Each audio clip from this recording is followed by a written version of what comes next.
Welcome to Nonprofit Nerd Impact Unleashed. Get ready to dive into the world of nonprofit leadership and sustainability, where the passion and unstoppable dedication of those making a real impact are celebrated. With your host, Jarrett Ransom, get ready to explore inspiring stories and game changing strategies of nonprofit leaders from across the sector. In this season, we're focusing on critical management challenges that are key to the long-term success of nonprofit organizations. Nonprofit Nerd Impact Unleashed is your go-to podcast for no-nonsense, in-depth conversations with the real-life superheroes of the nonprofit sector. Get ready to unleash your inner nerdiness and learn how to navigate and overcome the challenges that help build stronger, more sustainable organizations. Now, let's dive in and harness the collective power of our nonprofit networks to create lasting change. Welcome back, everyone. Thrilled to have you for another episode of Nonprofit Nerd Impact Unleash. You are about to hear from Dacia Moore. She was a phenomenal guest. She reached out and offered to provide insight for the podcast. So, as you'll learn, this is our first time meeting, our first time having a conversation. But I don't think you would know that if I didn't share it with you right now, or even in the conversation that you're about to hear. I could have stayed on for hours listening to Dacia. She has spent years in the sector, years inside of nonprofits in many different roles, and joins us from Texas with a lot of phenomenal insight. So I think you're going to really enjoy what she has to share. I know I did. And I even talk about how she blew my mind with what seemed like a simple takeaway, which really was a really huge reminder for me. So enjoy this conversation. Again, we have Dacia Moore to listen to. And I also want to give a shout out of gratitude to this season's sponsor, Bloomerang. Thank you for joining us again for another season of these phenomenal conversations. Well, welcome back to all of you. I am thrilled to have with us today Dacia Moore. And Dacia, I was just sharing offline. She reached out to me. She said, I really would like to join you for this podcast. She did her due diligence. I did mine. And we have not worked together in the past and really just getting to know one another. So thank you for joining me. I am thrilled to be here. I think that I too am a nonprofit nerd. I'm part of your tribe.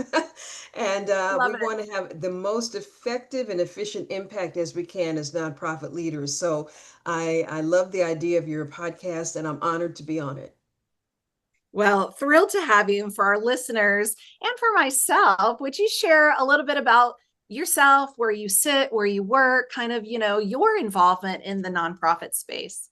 Absolutely. I've done a lot of things in sales mostly, and I fell into the nonprofit sector after I got my master's in counseling. I went to a nonprofit to get my internship clinical hours, and they asked me to stay. That was at Niles Home for Children way back when, and I went from a intern, and when I left after 10 years, I was the vice president of programs. I was asked to be the executive director, but I declined because I did not want to work for a board. And I'll tell you more about that later, but the board just seemed really scary and spooky to me. And sometimes boards are scary and spooky. Anyway, fast forward, my recent experience, I was because that was about 20 years ago. Recently, I was the executive director of a nonprofit, mental health and wellness nonprofit for about 8 years and successfully worked with the board. And now I am semi-retired, air quotes, where I am still doing my mental health counseling. I do leadership development for executive directors of nonprofits, and I'm a search consultant for Moran and Company, which is a nonprofit executive director and development director search firm. So I get to see the inside. Of course, I've lived it. I've sat in the seat to run an organization. I'm listening to the challenges that current leaders have, and I'm working with boards to get their next leader. So I think that gives me a very interesting perspective on the nonprofit world in at this time. Yeah. I think so too. And seeing the organizations at various levels, at various entry points, certainly gives you not only that bird's eye view, but so many different, lenses to look Mhm. through. So I'm really curious, leadership sustainability, as you know, that is first of all, I'm going to say, I think they're also buzzwords, but as we hear them in our sector, I'd love to know how you're seeing both of these, terms being used and what they look like today in light of our current affairs. I mean, here we are as we're recording, full transparency. It's the end of July, 1st of August, right? And there's a lot going on in our world that are also impacting nonprofits. So, what does leadership and sustainability look like right now? To me, it is, well, according to a recent report, 95% of executive directors are worried about burnout in their staff. I would say also 95% of boards are worried about executive director burnout. So when we talk about sustainability, me being a licensed counselor and just a caring individual, I just always have been a helper. I'm concerned about the sustainability of nonprofit executive directors from a mental wellness, mental well being standpoint, because in this day and time, there is a lot of pressure. I think there has always been pressure on the executive director. One particular nonprofit that we are going to be doing a search for has lost 65% of their funding. That's a lot of money. And the executive director that I'm working with, I'm sorry, the board that I'm working with, they are wondering how do we bring somebody on in this environment? In another realm, I'm working with um, leaders. I do leadership coaching with executive directors. They are very worried about the unknown. We don't know where our money is coming from. Some of their events have been cut by the board, which is crossover, and we can talk about roles and responsibilities. But she's got an interesting challenge with her board, but their funding has been cut. So how do you maintain wellness when you have this, first of all, passion for what you do, because you could be making more money in corporate America, okay? Number two, how do you maintain a degree of wellness where you are a good example to your staff of how to maintain wellness? I had one person tell me years ago, my executive director emails me at 10 p.m. So the idea is that you should always be ever available, which is not a good way to maintain sustainability because that produces burnout. So I think there is pressure to perform and to, I think there's a lot of anxiety to survive. How do you balance that with stepping back and just doing what you can and letting the chips fall where they may? That doesn't mean that you don't put forth your best effort, but you could only do, I mean, you can't make the money appear, right? I mean, we do have to do all the things that make the money come, but you can't make it come through your sheer will. Is, so sustainability has to do with that balance. I appreciate that so much. And I can also relate to the pressure, right? It feels like a pressure cooker often. And I'm curious, your leadership style. You'd shared how, you declined an executive director role. You shared how you served as an executive director. You coach leaders as well, Dacia. So, one, has your leadership style changed over your career, and how might you define it today? My leadership style has changed. I used to believe that leaders were born, and my father was an exemplary leader. He was an extrovert, he was a charmer, he was that kind of that idea of what you think a leader should be. I am the exact opposite. So part of my leadership journey has been to accept myself and my style and my introversion as positives, my wisdom as my superpower, and my care and concern for my people. So I had to learn how to be me as a leader instead of trying to be my father, and that contributed to my burnout in one of the roles that I've had. So I think I would say I'm a care and compassionate leader. People say servant leader. I certainly am a servant. I have a Christian faith that is very strong. And when I was the executive director of a mental health and wellness agency, I felt that was a blessing because it gave me permission to, for instance, when George Floyd was murdered some years ago, we all had feelings. I had feelings about that. My staff, which was primarily Caucasian at the time, had feelings. And so we were able to talk about those feelings and come together, not in a griping way, but in a way where we understood each other better. I allowed that conversation to happen because I was led by my pastor to say, talk about it, don't ignore it, because that's how people grow is by being educated from both sides of the coin.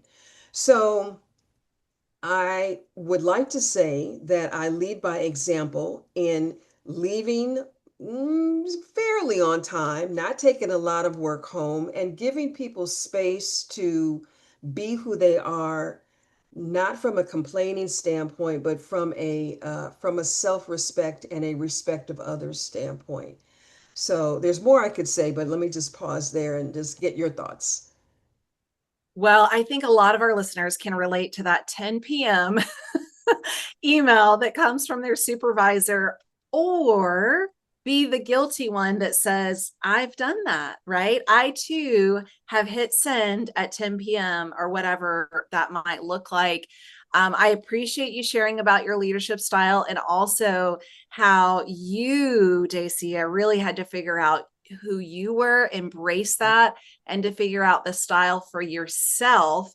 I think that is a beautiful call out. I think, when we look at leaders, we are reading books, we're seeing TED Talks, we're often seeing, I'm going to say for myself, I'm often seeing that extrovert, the person that is taking up space, the person that's using their voice a lot, but that is not every leadership style or even personality. So I just so admire your ability to see that and to really look within to honor your style. And it sounds like it's really been a beautiful journey for you. It has been a very I don't know if I would say beautiful. It has been rocky. It has been Yeah. enlightening because as part of an executive director's role, you have to be out in the community. I had to go to civic meetings. I was a Rotarian for a while. I had to go to the county commissioner meetings. You have to have coffees and dinners and cocktails and breakfasts. And so and this is the mental wellness piece, is getting my mindset in a place where I am accepting of self. I have an objective, but thinking about it from let me get to know this person. It's not just about getting the dollar, getting the donation, but it's about connecting with another individual, and I can do that. I can connect with onesies and twosies. When you put me in a room of 100 people, I have to really get my mind together to say, okay, I'm going to meet three new people. Um, so there are ways to manage yourself if you are an extrovert, I mean introvert, because we live in an extroverted world. I mean, just look at social media.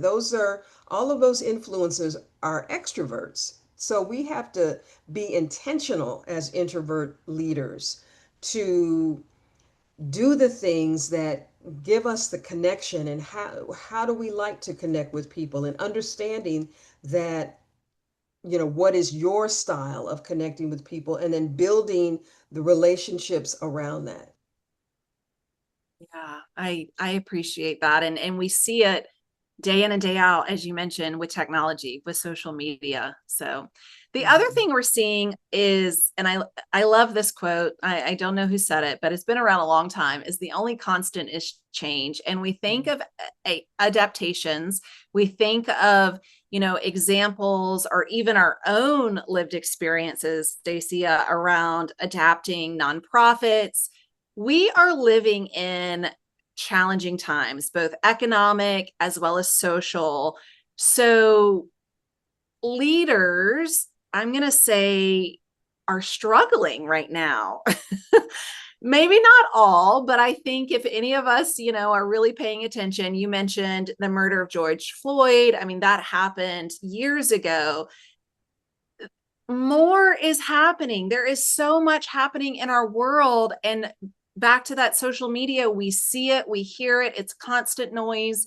So, what are you seeing? How are you managing change and the adaptive, needs right now while we navigate this landscape as a leader? Well, what I see, Jarrett, is something that I've seen for years, which is leaders who have the idea that they can power through. They can miss breakfast, they can miss lunch, they can get a fast food dinner, they can work until midnight and then get up at 5 a.m. and do it all over again. And depending on your take of how things are going in the environment, I think that it is important for leaders to manage that external voice because there's a lot of voices out there. And if you're on social media, you're going to hear a lot of different opinions. You turn on the news, there are a lot of different opinions. So, part of what I would like to challenge leaders to do is to manage your time with the external voices, okay?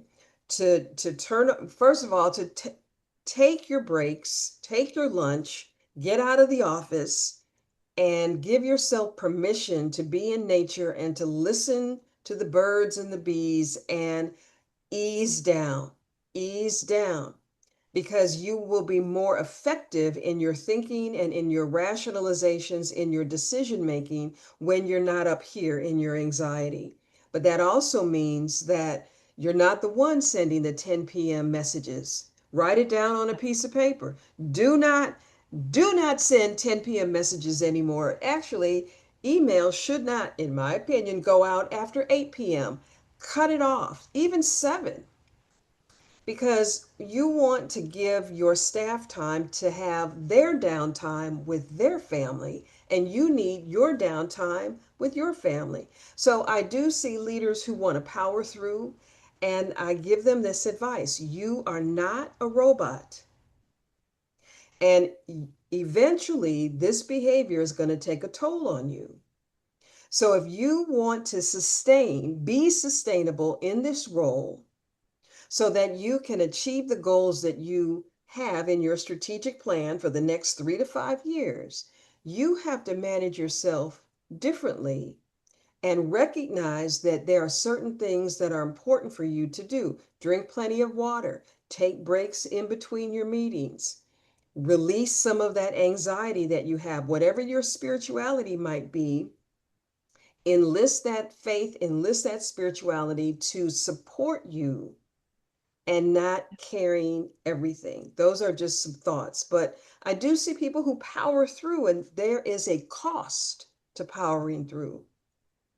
There is a cost physically, mentally, emotionally, spiritually, all the things. I even went to my eye doctor a couple of months ago, and my vision has gotten just slightly worse, but it's still worse, right? And the eye doctor says, how much time do you spend in front of your computer? And I'm like, all day long, all day long. Here we are on our computer as well as we are having this conversation. And I'm guilty of powering through, and I have to remind myself all of those reminders that you just shared. And I so appreciate that, because even as leaders, when we encourage our team to do that for ourselves, we sometimes forget to do that on our Mm-hmm. own, right? And Right. so I appreciate you sharing. We cannot keep powering through, right? Like, that is something that we see time and time again. And I can only imagine that, with the pressure, with the deadlines, with the budgets, we are balancing the need of this operational efficiency while also investing in our people. And that at times is challenging. What are you seeing is the best balancing act, the best method right out there that's working maybe for you, for the, clients you work with, but what is being done when it comes to balancing without powering through? Well, it means using this device in a way that is helpful to you, meaning that you might have a notification at 5 p.m. to start winding down. You have an alarm at 6 p.m. to stop. You might have to use this device to manage yourself. One of the things that several of the executive directors that I coach are experiencing is sleeplessness. Part of the anxiety and the overwhelm and the stress related to the job is sleeplessness. That's one way that it manifests in your body because you can't turn you can turn your thinking off. We don't. And Right. so one way to do that is, and this is research based because I had the same issue. Begin your wind down routine 2 hours before. Have a pad of paper next to you, not your phone, because the 2 hour window means that you are off your social media, you have turned off the TV, and you are starting to wind down. You are using pen and paper to write down all the things that you're thinking about. You may have, and then you come up with a different evening routine so that you can go to sleep, get your 8 hours of sleep, and then wake up, hopefully somewhat refreshed, and have a morning routine where you set your intention. You may look at all the things that you have, and I want to say this real quick, Jarrett. There are some things that you want to do as a leader. There are some things that you have to do as a leader, but there are a few things that only you can do. The things that only you can do as the ED or CEO are to be at the top of your list, and everything else can be delegated. And that was some of the best advice given to me early on, is that do the things that only you can do first. So when you get up in the morning, you set your intention and then you go about your day. All of that may take a year to transition from whatever you're doing now to a healthier evening routine, but it will help you in the long run. My mind is blown. That simple gesture of, if we make a list and what we can do as the executive director, CEO, Dacia, I don't know if you know this, and I don't even know if our listeners know this to the level, but I serve as an interim CEO for organizations. I also serve as interim CDO, so development, and COO. So really helping organizations through some of the most critical transition periods. So I get caught as well, like with my list, it looks like, Santa Claus's naughty and nice list. Like, it just goes on and on and on and on. So mind blown. And if I can take one nugget of information away, that is the one I'm taking from this conversation, is to focus on what I solely need to tackle, and then let the rest get handled by the rest of the team, whomever that is. It could be volunteers, it could be board members, also volunteers, could be delegating to staff. So thank you for that gift and that reminder today. Absolutely. That is some great advice that I got. I would love to say it came from me, but it didn't. But it has helped me to prioritize what I do. The first thing that I would do each day, which was outgoing donor calls. I didn't like doing them, but I made myself do them first because those relationships, especially the major donors, that's only I could do that. I can't delegate that to anybody else. So hopefully that does help you and your listeners with shifting some things. That's right. Shifting. I think that's really important. When we think of operational efficiency, and I believe I've shared this in one of my previous conversations before. I've run 2 half marathons, and I use the Jeff Galloway method. His method essentially is you run a certain amount of minutes and you walk a certain amount of minutes, and that will keep your speed essentially level as opposed to just running the entire marathon or half marathon, because eventually you start to slow down. So when I think of operational efficiency, I think of that Jeff Galloway running method and how it is so important for us as leaders to take pauses, to take breaks, because we can't, as you were saying, power through, for keeping the same analogy, with a sprint or even a marathon run cadence for our entire work week, work year, whatever that looks like, because we have got to stay sustainable as people, sustainable for the organization, and sustainable, truly for the community, for the mission in which exist. So I want to ask you, we're looking at the sustainability, what does sustainability for these organizations and the leaders that you're coaching, Dacia, what does sustainability look like right now, again, in this time that we're living? Yeah, yeah, yeah. Well, I love what you're saying about pauses because if I could say one thing, there are several things that can improve sustainability. Pausing is one of them. So if you think about, and this is the article I wrote for the Moran Company about sustaining the change maker, and I'll just hold it up. But you can see there are margins. There's white space, right? The white space is there so that the words are not overwhelming, right? It's called margin time. Pauses and giving yourself permission to pause is giving you margin time in your head so that you can ease down that anxious thinking and you can be more intentional as opposed to reactionary in your day. So giving yourself permission to pause, and this is I'm trying to think of the official name of this method, but the idea is, and I got it from I believe it from the 5 a.m. club. I'm part of I'm retired now, so I'm Okay. part of the 6 a.m. club. But but anyway, the idea is that you focus on one thing for 25 minutes. You focus on one thing for 25 minutes. So you're not scrolling, you're not answering emails, you're not answering phone calls for 25 minutes. You're putting everything on do not disturb. You have a pad of paper beside you so that as you're focused on the thing and another idea pops up, you write it down. You don't get up and do it. 25 minutes of focus, 10 minutes of pause. When you pause, you get up, you go around your office, you go get a glass of water, you talk to your staff, whatever. And then you come back and you do another 25 minutes. That focused attention can help move the needle to sustainability more than anything else because your focus isn't divided.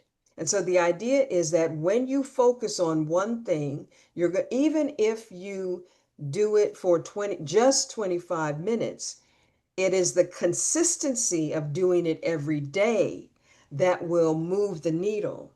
And so having a routine of, okay, first I'm going to make phone calls. And then the second, I think it's called Pomodoro. I think that's the name of the idea or the strategy. And then I'm going to do another Pomodoro to reach out to volunteers, one on checking my financials, whatever your routine is. And so it's good to have a routine of the top maybe 4 or 5 things that only you can do, and then doing one Pomodoro for each of those things. And that will help to increase sustainability because you're moving the needle and you will feel more productive instead of doing like this, right? Haven't you done that? Oh, guilty. Yes. Yes, I Me have. too.